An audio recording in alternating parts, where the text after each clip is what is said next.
Beneath a sky of shifting auroras, the camera drifts northward over endless ice fields, where jagged ridges gleam like fractured glass, and the horizon dissolves into frozen silence. It seems impossible that beyond this wasteland could lie anything, but emptiness, yet ancient voices whispered of a realm hidden past the breath of Boreas, the howling spirit of the north wind. Poets spoke of Hyperborea, a sunlit empire where time stretched longer than human life, where hunger and sickness had no dominion. Some scholars dismiss these accounts as mythic projections born from the Greek imagination of paradise. Others argue they echo travelers' tales carried south from lands touched by the midnight sun, where the seasons themselves defy expectation. Fringe researchers go further still, suggesting Hyperborea was a real civilization erased by climatic catastrophe, its memory lingering as distorted legend. Yet if it never existed, why do so many cultures, from the Celts of the West to the shamans of Siberia, retain fragments of a northern paradise bathed in eternal light? Was Hyperborea only a dream embroidered into song, or could its foundations lie buried beneath ice? And if it was real, what else has been deliberately forgotten, and why? High upon the marble steps of Delphi, where smoke from the oracle's altar curled skyward, priests once whispered that Apollo himself did not always remain in Greece. Each winter, when frost gripped the land and the shrine fell silent, the pioneer of light was said to vanish northward, retreating to a radiant people beyond the storm of Boreas. The paradox unsettles historians. How could Greeks, who never saw the Arctic Circle, speak so vividly of a sun that refused to set? Some maintain the stories were symbolic, allegories of seasonal change woven into myth. Others insist the chain of offerings, bundles of wheat wrapped in straw, passed from unknown hands through Thracians, Scythians, and finally to Delos, suggest contact with a mysterious source far beyond the horizon. Fringe researchers argue these gifts may have been remnants of real trade with a forgotten northern culture, deliberately obscured in later centuries. Scholars remain divided. Was it ritual, rumor, or evidence of sacred geography hidden by design? And yet the mystery remains. If Apollo truly departed to dwell among the Hyperboreans, who were these people? Where did the offerings originate, and why did their land vanish from history's map? In the hushed corridors of time, Herodotus, the so-called father of history, pauses to confess a tantalizing rumor: a people living in endless light, dwelling far beyond the Isidones, untouched by war and decay. He admits no proof, yet he preserves the tale with deliberate care, as if unable to ignore its weight.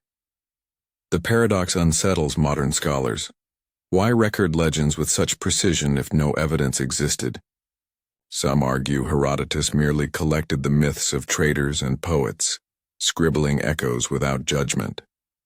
Others claim the details: cities said to be circular, streets aligned to the heavens, temples gleaming in gold and ivory, are too intricate to dismiss as invention. Fringe theorists go further, suggesting he drew upon suppressed sources, records of travelers who reached a civilization erased by ice or conquest. Yet critics maintain no Greek ever set foot there, that the Hyperboreans lived only in metaphor. Still the questions linger. If none had seen this realm, why describe its geometry, its rituals, its radiance with such consistency? Were these only stories repeated until they hardened into memory, or did Herodotus preserve the faint outline of a world we are not meant to remember? Beneath today's desolate Arctic sky, where blizzards sweep across an endless white desert, and glaciers roar as they calve into a frigid sea, it is nearly impossible to imagine that this frozen frontier was once vibrant and alive. Yet ice cores drilled from Greenland and Siberia whisper a different story. one in which pollen grains of birch and willow lie entombed, fragments of an ancient summer preserved in frost. Fossilized wood buried in permafrost tells of forests that once swayed where now only ice prevails. The paradox is staggering. How could regions now inhospitable to even the hardiest moss have once nurtured rivers, meadows, and perhaps even civilizations? Some researchers claim these shifts were natural oscillations in Earth's climate, brief intervals of warmth that lasted for centuries before cold returned with merciless force. Others argue these warm pulses created havens for human and animal life, places where mammoth herds roamed under a midnight sun and where early peoples could thrive. Fringe theorists propose these are not just random fluctuations but echoes of lost ages, eras when advanced cultures may have risen in the north, only to be swallowed when ice reclaimed the land. Scholars remain divided, some dismissing the idea as fantasy, while others cautiously admit the evidence for a green Arctic cannot be denied. Still, the questions linger. If vast stretches of the north were once fertile, did human societies truly flourish there? Could Hyperborea itself be a memory of such a world, erased not by conquest but by the slow turning of Earth's axis? And if so, what ruins, what traces, what forbidden histories might still lie hidden beneath the crushing silence of ice? In candlelit chambers of Renaissance Europe, where ink-stained vellum glowed beneath the flicker of oil lamps, cartographers traced coastlines that, to modern eyes, should not have been known. Gerardus Mercator, the famed Flemish mapmaker, sketched a vast northern land divided by 4 great rivers converging at a magnetic mountain at the pole. Orontius Phineus in 1531 charted sprawling polar continents bordered by open seas, centuries before explorers shattered against Arctic ice. The paradox cuts deep. How could men of the 16th century chart territories no ship had sailed, no eye had seen? Some historians maintain these maps were mistakes, artistic fantasies born of imagination rather than observation. Others argue they represent misinterpretations of sailors' tales, myths transcribed into geography. Yet fringe researchers insist something more disturbing, that these maps were copies, fragments of far older charts preserved from an ancient forgotten civilization whose navigators once circled the globe. Scholars dispute the claim fiercely, some pointing to lost manuscripts like the Inventio Fortunata as potential sources, others scoffing at the notion of prehistoric cartographers mapping the poles. And yet the enigma endures. Why do so many early maps converge on similar depictions of the far north, complete with rivers, islands, and magnetic forces? Were these cartographers truly imagining landscapes, or were they guardians of a knowledge meant to remain hidden? And if their pens preserved memories of a world before the ice, who created the originals? How old were they, and what secrets still lie buried within their coded lines? In a dim monastery chamber of the 14th century, candlelight flickered across vellum pages as a Franciscan friar named Nicholas of Lynn set quill to parchment, recording a journey so astonishing that even his peers whispered of it in disbelief. The work known as the Inventio Fortunata has since slipped into the abyss of history, its pages gone, its words reduced to fragments and second-hand accounts. Yet what little survives paints an image both impossible and irresistible, a voyage north beyond the ice, to lands where the seas swirled around a colossal black mountain said to be magnetic, drawing iron and compasses alike toward its unseen heart. The paradox is unsettling. How could a medieval friar, living centuries before the age of polar exploration, describe such geography with confidence if it were merely invention? Some maintain Nicholas never traveled at all, that his book was a tapestry of sailors, rumors, and symbolic allegories mistaken for fact. Others argue he may have indeed sailed under royal commission, reaching latitudes no European had dared, and preserving a first-hand glimpse of a world hidden at the crown of the earth. Fringe researchers insist that the Inventio Fortunata was no fiction, but the survival of even older source material, a secret inherited from forgotten civilizations whose maps were later copied and disguised under a friar's name. Scholars remain deeply divided. Was its disappearance an accident of time, or a deliberate erasure because its truths clashed with the sanctioned worldview of church and crown? Historians dispute whether its references to a swirling sea encircling a central landmass were metaphorical, or whether they echo ancient depictions of the North Pole as four rivers flowing inward to a vortex, a motif preserved across multiple cartographers centuries later. And yet the mystery deepens. Why did the manuscript vanish so completely, with only tantalizing references in Mercator's correspondence and scattered chronicles to remind us it ever existed? Was Nicholas of Lynn silenced for revealing too much? Did his account point to a polar civilization now buried under ice? Or was the Inventio Fortunata destroyed because it unveiled a geography that would have shattered the medieval order? Still, the questions linger. What truths were lost with its final page? What knowledge has been denied to us, and who decided we were not meant to read it? On the windswept coasts of Ireland and Scotland, where gray seas crash against cliffs and mists veil the horizon, storytellers once spoke of Tir na Nog, the land of youth. Unlike the paradise promised in heaven, it was described as a realm, not beyond death but across the sea, a place of eternal light where rivers overflowed with fish, fields never withered, and people lived without aging. The paradox unsettles. Why would Celtic lore, rooted in a harsh northern climate of storms and short days, imagine its paradise not in the sky, but across the cold ocean, in the very direction of the Arctic? Some suggest it was nothing more than metaphor, a dream of abundance shaped in contrast to daily hardship. Others maintain the myths preserve distorted memories of real voyages, journeys carried out by seafarers who glimpsed lands touched by the midnight sun, where daylight lingered unnaturally and summers seemed endless.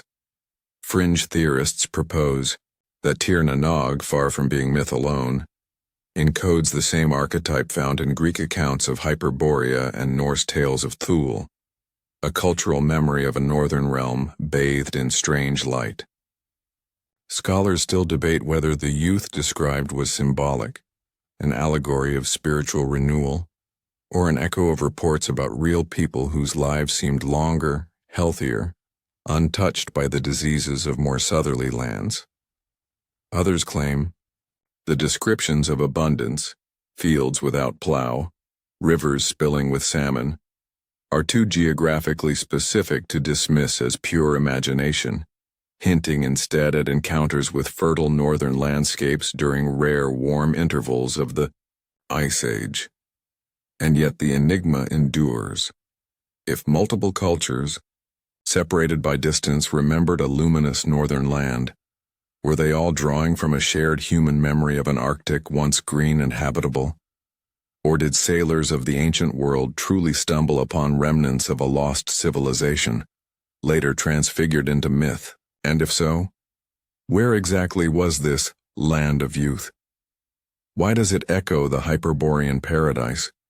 And what secrets lie submerged in the cold northern seas beyond Celtic shores? In the half-light of the northern sea, where fog rolls like ancient breath across black waves, a lone Greek vessel once sailed beyond the edges of the known world. The year was roughly 325 BCE. The explorer was Pythias of Massalia, and the place he reached was called Thule, later immortalized as Ultima Thule, the final frontier. He described a world where the sun barely dipped beneath the horizon, where the sea thickened into a gelatinous mass, and yet, impossibly, fertile fields still thrived. The paradox is jarring. How could such a land exist in an era when the Arctic was assumed to be a barren, frozen expanse? Some believe Pytheas exaggerated, mistaking ice melt for some mythic substance. Others claim his accounts were too specific, too peculiar to be fiction, speaking instead of a land influenced by warm ocean currents, perhaps during a brief climatic window of abundance. Fringe theorists propose that Ultima Thule was no myth at all, but a surviving outpost of a lost polar civilization, a northern beacon of knowledge erased from mainstream memory. Meanwhile, Norse sagas, written centuries later, describe voyages to lands beyond known fjords, places where days stretched into weeks and crops grew under a never-setting sun. Scholars still debate whether these tales referred to Iceland, Greenland, or something far older and now forgotten.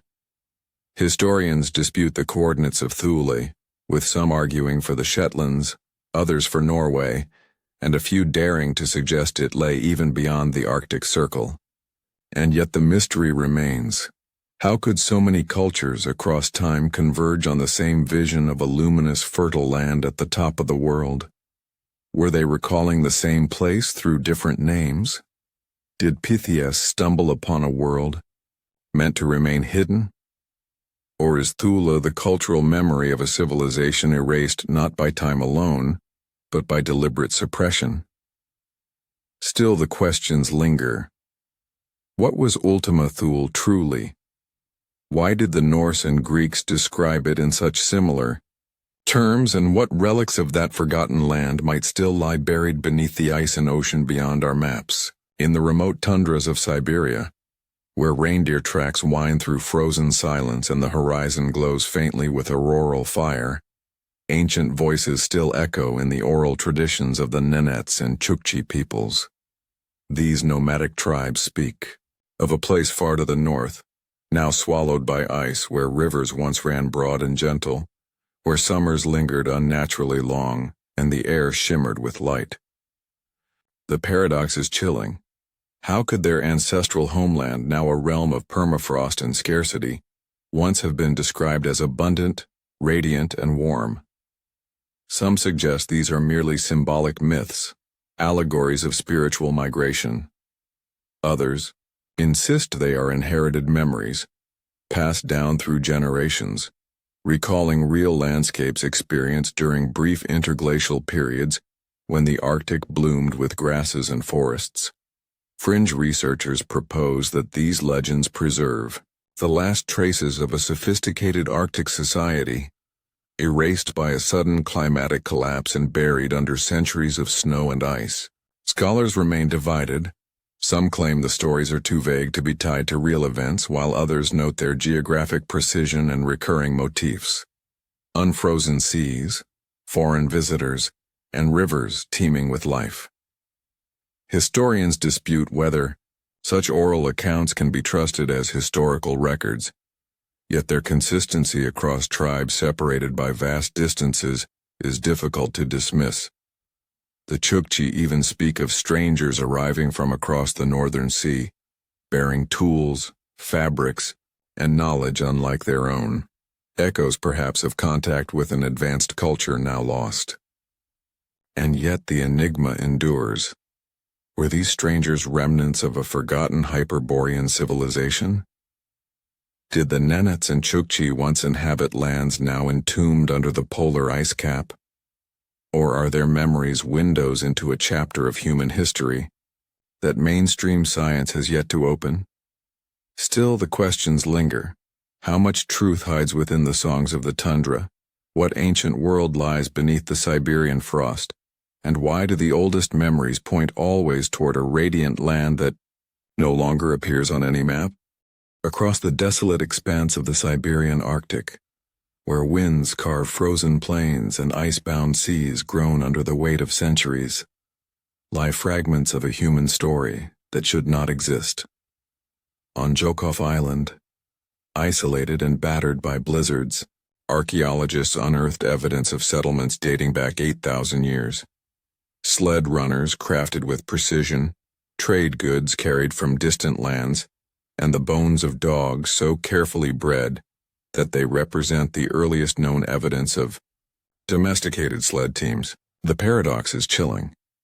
How could organized societies not merely survive but thrive in an environment long considered uninhabitable, where modern science claimed nothing but scarcity could exist?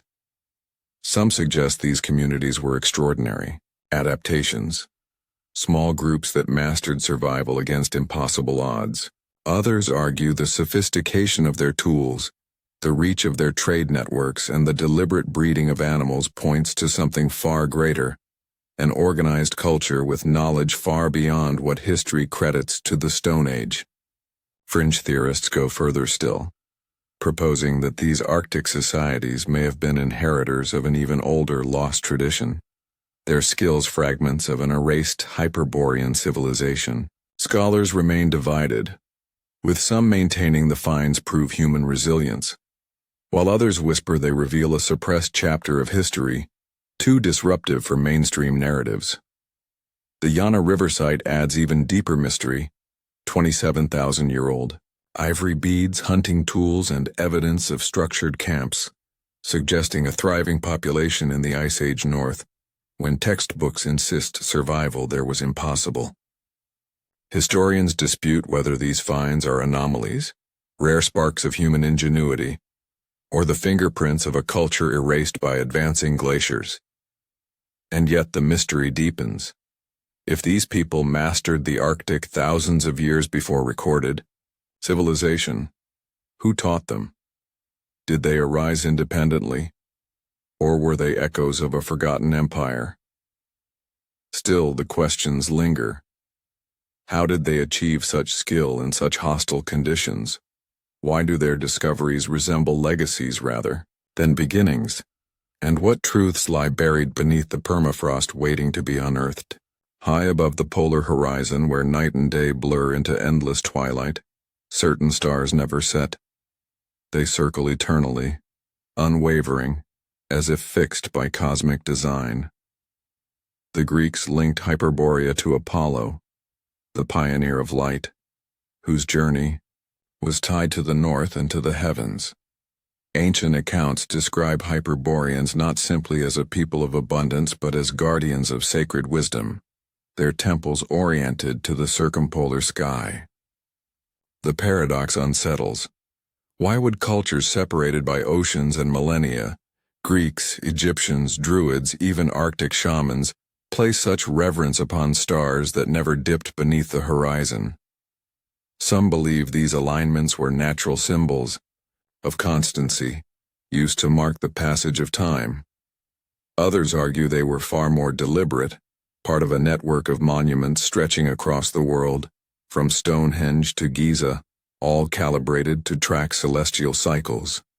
Fringe researchers insist Hyperborean cities, if they existed, would have been designed in the same manner, their golden temples aligned with the eternal star, Polaris, or its predecessors in the ancient skies. Scholars still debate whether these cross-cultural parallels represent coincidence, independent invention, or the lingering memory of a shared source of knowledge older than recorded history. Critics maintain the similarities can be explained by practical necessity. Ancient peoples used the sky for navigation and survival, yet others claim the precision, the geometry, and the mythological reverence reveal something more profound. An inherited science passed down through forgotten ages. And yet the enigma endures. Were Hyperborean sanctuaries truly aligned with the heavens, mirroring the great monuments of the south?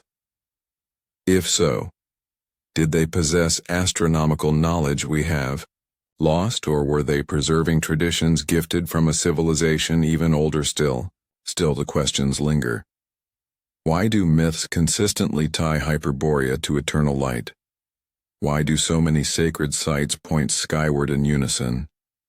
And could the stars themselves hold the key to unlocking the secrets of this forbidden land? Spread across parchment under flickering lamplight, the maps of the early world appear at first glance to be simple guides for trade and travel. Yet look closer, and a deeper pattern emerges. Coastlines shift between editions, rivers bend unnaturally, entire islands vanish from one generation's chart to the next. In the age of empires, maps were never neutral. They were weapons, coated with secrets, and often stripped of lands deemed too sensitive for public eyes. The paradox is unsettling. Why would Renaissance cartographers record Hyperborea, Ultima Thule, or polar continents on one map, only to erase them on the next? Some believe these were mistakes, the natural consequence of limited exploration. Others suggest they were deliberate omissions, lands concealed to control knowledge of resources, sea routes, or sacred sites. Fringe researchers insist the erasures were more sinister still, that Hyperborea itself was intentionally removed from the record, not because it was imaginary, but because its existence threatened the sanctioned story of human history. Scholars still debate whether early maps like Mercator's polar charts were based on first-hand accounts or on fragments of older forbidden sources now destroyed. Historians dispute whether such erasures were innocent corrections or calculated acts of suppression orchestrated by church or crown, and yet the mystery remains. Why do so many maps hint at a northern land then suddenly cease to acknowledge it altogether? Was Hyperborea erased to keep its knowledge hidden? Were cartographers ordered to silence an inconvenient truth? Still, the questions linger. How many other lands have vanished from our charts? Who decided what humanity should not see? And what forgotten geography might still lie concealed in coded symbols scattered across the margins of old atlases? Beneath the shadow of the 19th and 20th centuries, a legend once radiant with light and abundance was twisted into something darker. Hyperborea, once described by Greeks as a land of harmony and eternal youth, became co-opted by occultists and extremists who sought to wield it as proof of racial supremacy. The paradox is tragic. How did a golden age myth of peace and divine wisdom transform into a tool of division and propaganda? Some claim the corruption was inevitable. Once myths pass through the hands of mystics and ideologues, they are reshaped to serve agendas. Others argue the distortion was deliberate, a manipulation of ancient memory to justify political ambitions and brutal policies. Fringe theorists propose that within this twisted retelling lay a cover-up.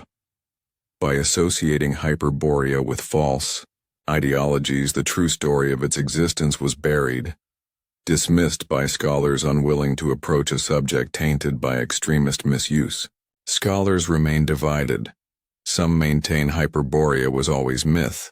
Others acknowledge its role in cultural memory, but recoil from its appropriation. Historians dispute whether the Nazi obsession with Hyperborea concealed genuine expeditions in search of polar ruins, or whether these were little more than fantasies given bureaucratic funding. And yet the enigma endures. Did this distortion serve as a mask, hiding authentic ancient knowledge beneath a veil of shame? Did the true legacy of Hyperborea vanish behind the smokescreen of ideology? Still the questions linger. What truths were lost when the myth was weaponized? What fragments of reality were drowned in propaganda, and could uncovering them today restore the legend to its original brilliance? Or reveal something even more unsettling? Across the desolate polar night, the Arctic wind moans through frozen ridges like a chorus of forgotten voices, and deep beneath the glaciers, mile-long cores of ancient ice preserve a hidden archive of Earth's past. Layer by layer, year upon year, these translucent cylinders whisper of climates that should not have existed. Periods when pollen from oak, pine, and birch floated where no tree stands today. When insects and grasses thrived under skies where now only frost reigns. Fossils uncovered from Greenland's buried soils reveal roots of forests entombed for millions of years. And sonar mapping shows drowned coastlines stretching far beneath the Arctic seas, as if entire landscapes were swallowed by rising waters. at the end of an age. The paradox unsettles. How could regions long dismissed as eternal wilderness once have been fertile, green, and vibrant enough to sustain thriving life? Some maintain these shifts were natural, part of the planet's rhythmic breathing between ice and warmth. Others suggest these cycles were windows of opportunity, when human groups could settle, build, and perhaps even flourish in lands the modern world believes uninhabitable. Fringe theorists go further, insisting that these warm pulses were not merely geological curiosities but the backdrop for civilizations now erased. Their cities ground beneath advancing glaciers or swallowed by the encroaching sea. Scholars still debate whether legends of Hyperborea and other radiant northern lands are poetic exaggerations, but the geological record itself testifies that the impossible, forests under ice, shorelines now drowned, was once reality. Historians dispute whether these traces point to lost peoples or only natural changes. Yet the uncanny alignment between scientific data and mythic memory is difficult to ignore, and yet the enigma endures. If Hyperborea did exist during one of these warm interludes, are its ruins still entombed under miles of permafrost, waiting for the ice to surrender them? Could structures, artifacts, even knowledge older than our written history lie hidden beneath the Arctic silence? Still the questions linger. What does the ice remember that we have forgotten? What worlds lie beneath the frozen seas, and what secrets of humanity's past remain sealed away until the glaciers finally retreat? From the hymns of Greek poets who sang of Apollo's northern sanctuary, to the Celtic bards who spoke of Tir na Nog, from the Norse sailors chasing Ultima Thule across stormy seas, to the Siberian shamans remembering radiant ancestral lands, the echoes converge upon a single haunting theme. Somewhere beyond the veil of ice and distance lay a world of light, abundance, and mystery. The paradox cannot be ignored. How could cultures separated by oceans and centuries describe the same northern paradise with such uncanny similarity? Some whisper that Hyperborea was never more than myth, a timeless metaphor for paradise and immortality. Others maintain it was cultural memory, the lingering shadow of a real civilization erased by shifting climates, rising seas, and the deliberate silence of map-makers and rulers. Fringe researchers insist the consistency of these accounts reveals more than allegory, that the Hyperboreans were real, their knowledge once diffused into the myths and sciences of later civilizations. Scholars remain divided, historians dispute, but the story repeats across traditions too distant to easily dismiss. And yet the mystery remains. Was Hyperborea only a dream embroidered into legend, or was it a chapter of history deliberately torn from humanity's book? Still the questions linger. If blank spaces no longer exist on our maps, do they survive instead in our forgotten memory? What if the most forbidden truths are not lost, but merely hidden beneath ice and time? And what other civilizations, radiant and erased, might still wait just beyond the wind?